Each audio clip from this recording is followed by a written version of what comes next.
Welcome to another episode with your chapter crush, sweetheart. This is Everblue Presents When You're Enough, a chapter crush, sweetheart series. Bronwyn, Chapter 16. Friendship isn't about who you've known the longest. It's about who came and never left your side. Yolanda Hadid. Absolutely not. An online search reveals that a custody battle in France can take years. Years? Is he crazy? Did you have a question, Miss Sullivan? I blink as I realize I've stood up in the middle of a meeting with the chief execs, most of the VPs, and other department heads. No, I say, stretching one leg, then the other. I suddenly got a stitch. Sorry, please go on. I gesture to the screen as titters go around the room. Promptly sitting, I keep my head down through the rest of the meeting, and when it's adjourned, I'm doing my best to creep out when Sam bumps me in the hip. You got the goods? Several people turn their heads at her volume, and I wink at my little friend. Sam and I bonded at orientation when we started as interns, so after 10 years, I'm used to how loud she can be. Besides, she grew up in a house under the flight approach to JFK Airport, so it's understandable. She's much shorter than my 5'5" but comes pretty close in her ever-present platform stilettos. If it weren't for her tendency to dress in whatever clothing era takes her fancy, I'm sure she'd get run over by people. Well, that and her huge mouth save her. If you got the goods, my office, I reply with a smirk. That earns me a little shimmy in her 50s style black check pencil dress. It also earns the appreciative glances of several of our coworkers. That was some presentation. She squints at me from behind her red cat eye frames. I'm surprised Brad let you steal his thunder. As we pass through the glass doors of the conference room and head in the direction of our offices, I roll my eyes. Believe me, I am too. Do you know Ben approached me to say I did a fine job, but I don't have to exactly copy Brad's style? Sam's straight dark bob swings in my direction as she whips around, mouth agape. Are you serious? Did you tell him you trained Brad? Not that you aren't doing most of his work anyway. I snort, remembering the blank look on the CFO's face when I told him that I have never needed to copy anyone's style, and I certainly wouldn't start now. Giving my head a shake, I respond, if I say something, it won't matter. Sam bristles as we round the corner closest to my office. Unfortunately, you would just look like the complaining subordinate, and since Ben's head is in international transactions, he's not paying too much attention to his reports. Isn't he? Ben's French-Canadian accent intones as he falls into step beside us. I jump a mile high, although Sam huffs as if it's every day she runs into the handsome 6'5" beanpole. It isn't every day, by the way, because the man shares time between the New York offices, the main offices in Geneva, and his home in Montreal. A real shame since Sam has been in love with him forever, although she vehemently denies it. Personally, I don't see why.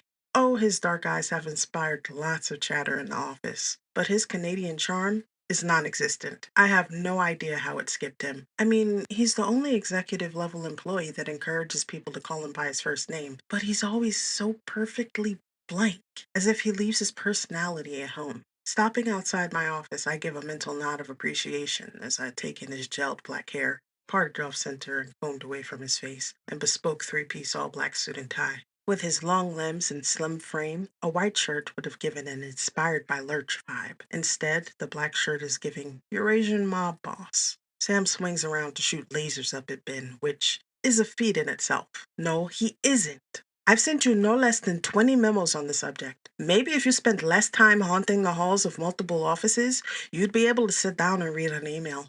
Hey, I said she's in love with the man. I didn't say she stopped being herself around him. I frown. Maybe that has more to do with why they haven't gotten together than the fact he's hardly here. Also, I had no idea my girl was going to bat for me like that. I'll have to get her a spa certificate after all.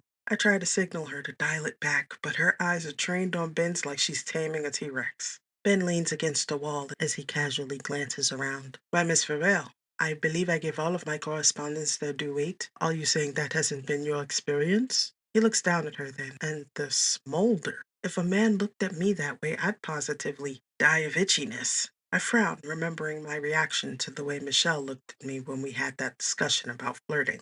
It was uncomfortable in too many ways. I clear my throat and look down to see Sam appears completely unaffected.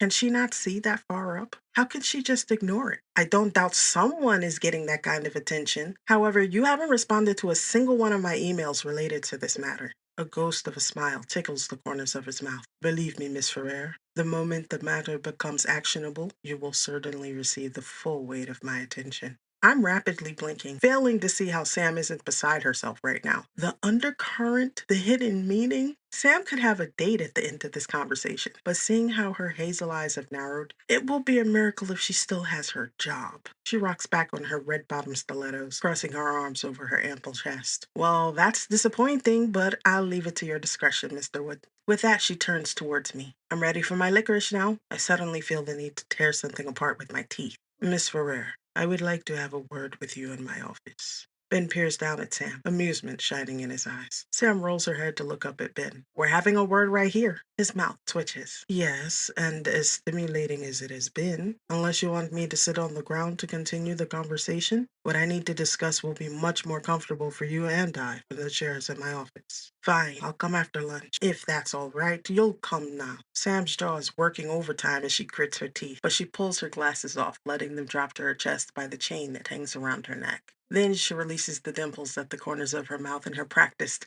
I'm too cute to deny smile. However, I have plans with Bronwyn for lunch. Perhaps if you check your schedule, you'll find another available time. Ben's straight brows slammed together. Interesting. Even when an employee he fired kicked through the glass of his office door, Ben didn't lose his patience. He merely had the ex-employee escorted off the premises and all the glass in the office replaced with shatterproof glass. Yet, his dark eyes are stormy as he slips his long hands into his pockets. If you don't have lunch, I can provide something, but the matter is quite urgent before the shareholders' meeting this afternoon. Besides, Bronwyn appears to have plans already. My lips have been rolled in my mouth to keep from laughing at the steam coming from Sam's ears when I look at the window of my office. I'm not tall enough to see through the frosted part, but I can see someone is moving around. Pacing, maybe? And clearly it's someone Ben knows because he gives a head nod through the glass before returning his attention to Sam. When he quirks a brow, my girl begins stammering. Will wonders not cease today? Well, it isn't lunchtime yet, Mr. Wood. There's still 25 minutes before the first lunch wait begins. He pulls his bottom lip into his mouth and just stares at her, unblinking until she huffs. All right, I'm coming. Then turning to me, she pulls a brown paper bag from her red crocheted cat tote bag and slaps it into my hands. It's black milk tea and honey cake. You owe me. Thanks, babe. You're awesome, I exclaim as I hug her. I'll get you tomorrow. My voice dies off as I look up to see Ben glaring at the bag in my hands. If I didn't know any better, I'd think he was jealous. Maybe I can repay Sam sooner rather than later. Holding up the bag, I smile. Hey, Ben. I don't know if you know, but our girl here is an amazing baker. I could split this with. Ben's hands are already reaching towards the bag when Sam karate chops my arm. No, that's for you. I don't bake for every Tom, Ben, and Harry. As Ben's pale cheeks redden, I cough. Sam, I think the term is I said what I said, she clears at Ben. Okay then, maybe I was misreading things. Ben clears his throat. It's fine, Miss Sullivan. Enjoy your cake. I think you may have someone more interested in sharing with you, at any rate. He's eyeing someone behind me, and feeling a presence, I turn around to see Michel standing there, gray blue eyes locked on Ben. Bronwyn, I've come to take you to your lunch appointment. I automatically stiffen, remembering how I showered and fled the house this morning. How is he here right now? Why is he here? Where's Dorian? I ask in surprise. Oui, décideur, he responds before switching to something that sounds like German or Dutch. Ben responds, and what I'm quickly realizing might be Swiss German, yet neither of them have broken eye contact. I lean towards Sam, who's rolling her eyes so powerfully it's a wonder they haven't disconnected. Do you know what's happening? I murmur. Of course, the girl doesn't know how to whisper, and she responds as loudly as ever. Apparently, these boys haven't decided on who won the last staring contest, so they've started a new one. The laugh bubbles out before I can understand why it's so funny. I really don't believe this day. Are they really going to stand around like this in the middle of the workday? As the office continues to bustle around us, we look back and forth between Ben, who's wearing that faint smile again, and Michel, who has folded his arms across the chest of his caramel suit jacket and settled against the wall behind me. Well, I have to go, I smirk, giving Sam a hug. Oh no, you're not leaving me here with these two clowns? I look up as Ben clears his throat, and if possible, that faint smile has become more pronounced. Maybe I had it wrong all this time and the roles are swapped. Maybe he's in love with her and Sam's the oblivious one. Look, she says, clapping our hands together. I'll help the first person to agree to buy me lunch next week. If you help him, Miss Ferrer, so help me, you will have a lunch meeting with me every day until I leave for Geneva. First of all, ew. Second of all, that seems retaliatory, and as the head of HR, I'd have to report you. He nods sharply, still staring Michel down. Yes, I know. You'll have to report it every day in my office for the next week. Sam's eye twitches. I report to Bob, not you. That's changing after the meeting today, thus my request to speak. I'll buy your lunch next week, Miss Ferrer. Michelle smirks. A strangled sound escapes from Sam before she gives in. Fine. I like soup and sandwiches, but none of that prepackaged stuff. My brows rise as I eye her. Are you asking Michelle to cook for you? She eyes me in return, a black brow firmly launched in the air. No, I wouldn't dare put your work husband to work for me. That's right, I huff. Get your own work husband. Mr. Wood seems like the perfect candidate. He's never here. It would be like you didn't have one at all. Sam gasps as she slaps my arm, causing me to burst out laughing. The men haven't broken eye contact, but Michel is smirking at Ben and waggling his brows. Ben scowls fiercely as Michel says, Do you have a deal, Samantha? With a huff, Sam growls, Not if you call me Samantha again. It's Sam, or Miss Ferrer, if you please. Ben's scowl melts until Michel says, Okay, agreed, Sam. How are you going to do it? Sam slowly approaches Ben as if she's trying to capture an elephant. It's simple, really. When we went on that business trip to Zurich a few years ago, I learned something fascinating. If I didn't see it myself, I wouldn't think it possible. But Ben's face became 10 shades whiter as it drained of all color. Miss Ferrer, surely you aren't thinking. Sam's smile is maniacal as she slowly nods, creeping closer. That's right, Mr. Wood. For the rest of the class, he's hiding a secret that apparently one only learns from a phenomena that involves a herd of cats. What does that mean? Sam moves to stand right in front of him. Okay, where do you want it? What are you doing? Ben's eye twitches as Michelle and I begin chuckling. Which side? Left or right? Better choose quick or I'll pick. Miss Ferrer, Ben wheezes. As the VP of HR, you know better than anyone. Of course, you're right, Mr. Wood. Then turning to look at me, Sam winks. Win, turn around. You'll have plausible deniability. What about Michelle? I ask. Oh, I can't see a thing except a pair of beautiful green eyes, Michelle teases. Green? I exclaim, whirling around to peer closer at Ben's eyes. So they are. A very dark green. Doesn't everyone know they're green? Sam ponders. Could you have made this any harder? Ben grits out, making Michelle laugh. Who knew the man had it in him? Fine, I'm choosing. Sam lifts a hand. Ben presses himself to the wall. Wait, what if you help me win instead? Sorry, Ben. I've already formed an alliance with Michelle. She lifts her hand to his jacket, but his hand captures hers as he slowly looks down at her with that look and quietly says, You can only be in one alliance, and that's mine. He says it in Mandarin, which Sam doesn't speak fluently, but as my drama buddy, she understands it very well. Don't count on it, she exclaims, snatching her hand away before she storms off in the direction of his office. Always good to see you, brother. Ben smirks as he and Michelle clap each other on the back in a brotherly hug. Miss Sullivan? Ben nods at me politely before he strolls towards his office. I'm shaking my head, wondering at what this day is when my watch buzzes. Ugh, time to leave for my meeting. Michelle follows me inside my office, closing the door as I unlock my drawer to get my tote and switch to my sneakers. Bronwyn, I think we should discuss what happened earlier. I shake my head as I smooth a hand over my rust brown silk blouse and taupe straight leg pants. I don't know what to say to that, Michelle. I know, and I would never ask if it wasn't about Dorian. I can't say I'm sorry for that. Dropping my heels into my tote, I step around my desk and look up at him. His eyes burn with sincerity and vulnerability as he stares back at me. The man is nothing but honest, but what he wants to do isn't right. You know what you're asking me to do is deceive the court? He shakes his head. I'm not. The marriage would be real. I want to present a solid case to the court that enables me to enroll Dorian in school and obtain sole custody. I'm the best option for my little girl, Bronwyn. You don't know how often I've wished.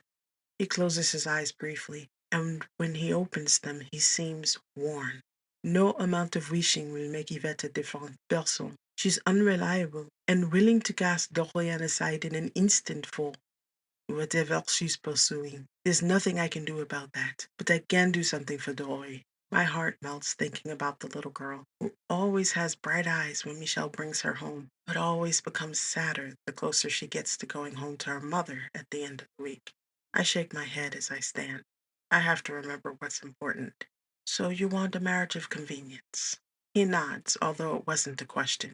Yes, with a divorce when you want, and all assets will remain the same as at the time of the marriage. What's yours will remain yours, and what's mine will remain mine, and we can continue to split our expenses. Except you would be feeding me, I murmur more to myself than to him. Michel smiles. That's right. I look down, coming to the crux of the matter. Friends. But I don't love you in that way, Michel. Looking up, I expect censure for bringing something like love into a discussion of a marriage of convenience. Oddly, his face softens at the confession. That's why it must be you. We are friends, and you don't have any delusion that I would fall in love with you. My brow quirks. This is going to be great for my self esteem. He chuckles. I think you won't have a problem finding someone to love you. I'm a one man woman, Michelle. I frown. I can't be married to you and dating someone else. Which brings me to my next point. I read online that custody cases in France could take several years. What am I supposed to do being married to you for several years? I'll be 29 in a few weeks. I don't think I should be wasting time with a man who's swearing to never love. Michel looks taken aback as he considers me. I didn't think of it from that perspective. It shouldn't take that long, but I can't say. I'm sure, I nod, stepping around him to open the door. A dull pang of sadness resonates in me, although I'm unsure why as I slowly shake my head. I'm sorry, Michelle. I don't see how I can just give up on myself for an indefinite period of time. I love Dory, I do, but who am I to her to make that kind of sacrifice? He nods with a defeated slump of his shoulders. Despite trying to hide it, his eyes are sad, full of exhaustion, like he's been in a battle for a long time and he's a step away from giving up. Yet, he unexpectedly perks up. Well, if you won't be our stepmother, you will always be our friend, and mine. His eyes pierce mine with an unspoken promise. Hmm, I respond, locking the door behind us. We're silent as we walk through the halls, while something he said earlier continues tumbling through my mind. I won't get to be Dory's stepmother. I wouldn't if I declined the proposal, but I could. I could be Dory's stepmother. That thought ignites in me as Michelle pushes the elevator call button. I may not be wife material, but I've always wanted to be a mother. What if this is my chance? What if it's my only chance? I'd have to be blind not to notice the way Dorian lights up when she's shown the slightest attention and love. Maybe it would be worth it if I get to shower that little girl with the motherly love that she craves. My mind travels back to this morning when Yvette stepped into the foyer after saying she wouldn't say goodbye to Dorian. I remember thinking, as horrible as it sounds, it would be difficult for me to leave that little girl behind if I tried to say goodbye first. And if she wrapped her arms around me and asked me why, I wouldn't be able to do it either. Since it's just before the first lunch wave, the elevator lobby is empty. I look at Michel, who's scrolling through a document on his large phone, and I just can't get past this sudden buzz of energy that says, maybe it would be worth it to take the chance. I clear my throat. Michel? I ask, nervously glancing away as he looks at me expectantly. What if I might be willing, for Dorian, of course? I frown as the bell for the elevator directly in front of us dings. The door is open and I step forward, trying to gather my thoughts before realizing someone is already trying to get off. Oh, I'm sorry, I say as the man rocks back on his heels. He's sweating profusely for someone riding an elevator. Maybe it's all the black he's wearing. It is unseasonably warm today. It's going up, Michel gently says as he pulls me back by the elbow. He shoves his phone in my face as he points to the screen. Can you believe this? It's outrageous, he exclaims. Is this GPMP?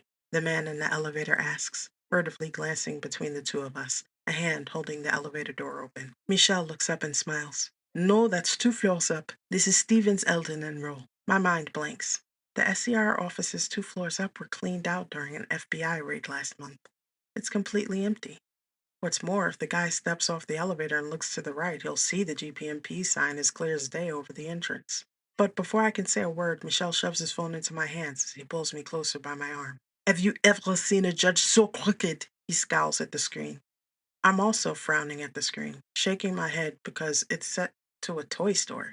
I don't know what's going on, but the way he's rubbing the inside of my elbow is giving me pause. Something Dad always says comes to mind. When things get weird, smile and excuse yourself to the bathroom, then call me. The guy in the elevator doesn't respond as he punches the button.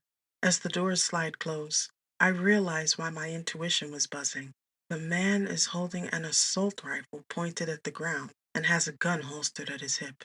I don't make eye contact as the doors close, but I begin shaking uncontrollably. Not a moment after they close, everything breaks into slow motion as Michel grabs his phone, dialing 911 with one hand while he hauls me along behind him with the other. As we charge through the automatic glass doors into reception, which is just one big fancy wall of wood and glass, Michel's voice is just a loud, muffled boom as he shouts, and he continues shouting as he hauls me in the direction of my office. Suddenly, everything speeds up to regular time as people around us begin reacting to what Michel is repeatedly shouting. Active shooter! Lock this place down! Active shooter! Take cover! Move!